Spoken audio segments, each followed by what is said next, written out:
book, The Artist's Way, has been genuinely life-changing to me, and I'm only on the second week. I've already posted the first week of The Artist's Way. I'm going through this book week by week. I'm reading generally like a chapter a week, and I'm here to talk about my second week. I mean, I was talking about how crazy it was the first week, and the second week is just like, there's a lot to talk about because I have been I just feel like I'm overwhelmed by ideas, and I want to talk about that and how important this book is to me. I've just finished the third chapter, so if you don't know what it is, The Artist's Way is a spiritual path to higher creativity. It's a very spiritual book, which is interesting because I don't really identify as a spiritual person until very recently, at least. So for me, it's complicated reading this book, but also like challenging in like the best way. And two of the core practices that it teaches is one, doing morning pages where you write like your thoughts down every morning, 3 pages at least. Second thing is taking your inner artist out on a date. My date this week was so fun. I went to a secondhand thrift store and just took my inner artist child out on a date and got literally everything I wanted. I got like 35 things, and it was all like $20. I got this pencil case, and I got a bunch of writing stuff. I got some crayons that was like 30 cents for a handful of crayons, which I thought was so cute. I got some brushes, I got some paint, I got some colored pencils, and I just want to talk. I'm basically documenting my experience throughout the weeks of reading this book, mostly for myself. I'm always trying to be in constant dialogue with myself, and this book has been so interesting for me to read. So I think the main thing that I wanted to talk about this week was the section about attention and the concept of attention as connection. In this chapter, the author talks a lot about attention and what you're putting your attention towards, and that to combat something that we all face and we all struggle with and we all have to come to terms with, which is the fact that we are ultimately like alone, at least in our experience. No one can live our life for us. No one knows what we're thinking. No one can know exactly how we feel and the experiences we have. And she just contrasted beautifully one of the flip sides to that feeling, which is connection through focus and attention. And since I read that chapter, I feel like my life has gotten a little bit brighter. I don't know if this is weird. I don't know if anyone else has done some substances. It almost feels like my attention and my senses are like turned up a little bit. Like I'm seeing and noticing things in my day-to-day life and like people and interactions and nature and just everything almost with new eyes, where I'm like genuinely taking the time to stop and like look at a flower or watch a couple walk down the street talking together or watch a cute dog, or I don't know, just see how the clouds are moving. And I don't know, maybe this seems so simple, but I am someone who deals with a ton of anxiety, like so much anxiety. And yeah, I can't stop and like just look at stuff, because what if anxiety starts up? And genuinely taking the time to pause and like just exist is so difficult for me, but it's also so fucking beautiful at the same time. I'm a bit overwhelmed at this point in the book because I feel like I'm having a ton of creative ideas and just a bunch of mental energy that I don't know what to do with, and I'm trying not to fuel it into my anxiety, but to be honest, it's difficult. And also something it talked about in this week is that some anger might be coming up, or some jealousy towards other people, towards other artists. And I think that's always something I've struggled with. I'm not sure I struggled with it especially this week, but it is something that I do know about myself. Like if someone is like popping off or doing well, I'm like, oh, I could do that. And you're like, well, you didn't.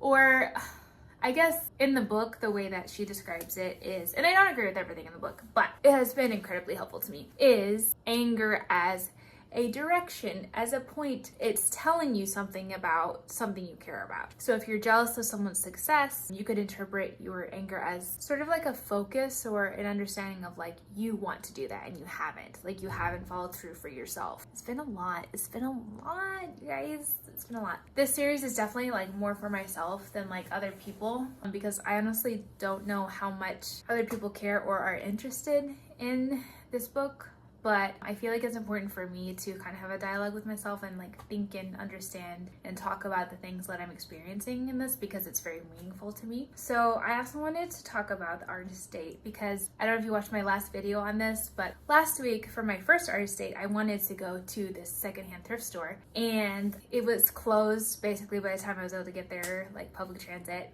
Sucks sometimes, so I wasn't able to go, so I did a different artist date.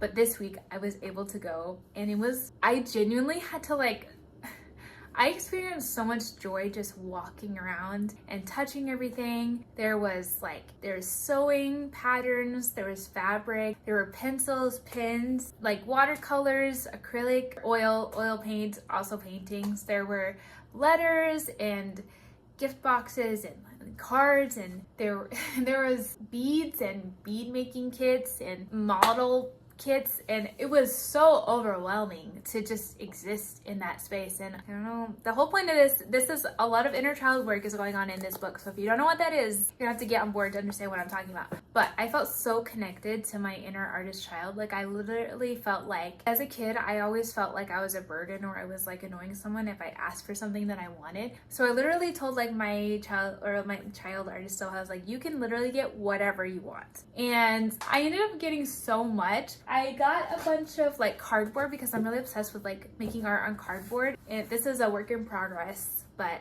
this is one of the pieces I'm working on, and I just got a bunch of stuff and it was only like $20, and I felt so happy, I guess. And it wasn't happy in the way that like, I guess as an adult I have experienced happiness. It's not like, oh, I'm happy because I have money or because I have friends. It was like being delighted in something in a way that only a child can. And I remember feeling that way as a child, and it's something I felt kind of like very disconnected from as an adult. And I'm not gonna cry. It was just really incredible to get to connect with that part of myself again, because I honestly didn't know if it was still there, and it very much is. I was so just happy to exist in that space. And yeah, I'm making art with the stuff I bought, and I actually added a button to one of my pants that I needed to like adjust, and I'm making a lot of art. I'm making a lot of art right now, and I'm also working on my book. I'm a little bit overwhelmed with the amount of energetic, creative energy I have, and I'm a little bit afraid that I'm gonna spiral or something, because like usually I have like really good periods and really depressed periods, and when I get a new idea, when I learn about something new, I will like kind of obsess over it for a while, and then if I miss a day or I can't follow through, I don't do the morning pages one day, like it sends me down like kind of a track of like, oh well, you suck or like you missed a day, so now you should just like give up because like you didn't do it perfectly. And this book is also challenging my beliefs and ideas I've constructed around perfectionism and how I interact with my perfectionism, I guess. You can't do this book perfectly. You can't do every exercise perfectly. You're not even supposed to do every exercise every week. You can go back and do them later, but it's not about perfectionism. Is about, did you read the chapter? Did you do your morning pages? What did you think about them? Whether there's anything that you were struggling with throughout the week. And it's been challenging. It's been really challenging for me as a creative person, but it's also been really good. Oh, and then after I did my artist date, I picked up this whole thing. That's gonna be an art project for later. Don't ask what it is. I don't know yet. I was literally thinking about having it be like a customizable character. Like what would I ideally look like by a wig or like piercings, or like what would I ideally like to look like? And I don't know, I feel, how do I say this? I don't think very many people are gonna watch this video, and in a way I feel like it's making it makes it easier for me to be honest about my experience and how I feel about this, because it's a lot. And I think a part of me is afraid that I'm just like obsessed with a new thing, and then once I like give up on it, I'll go back to my normal state of mind. But honestly, I think that I'm not sure how I could go back. Obviously, if I got super triggered and like depressed, I could, but I think there's certain things that are changing in my brain, and that makes me really happy. But also I feel so dissociated right now, and like talking to a camera makes me feel like, ooh, who am I even here right now? So okay, I think I just like triggered my dissociation in really badly. That sucks. Okay, well, I was gonna record another video, but now I'm not sure if I'm going to. But It usually helps me a lot if I can listen to music while I'm recording, but I can't find my headphones, so yeah. I don't know if I'm gonna put that in the video, but yeah, thank you so much for watching, and I will see you in the next video. Bye.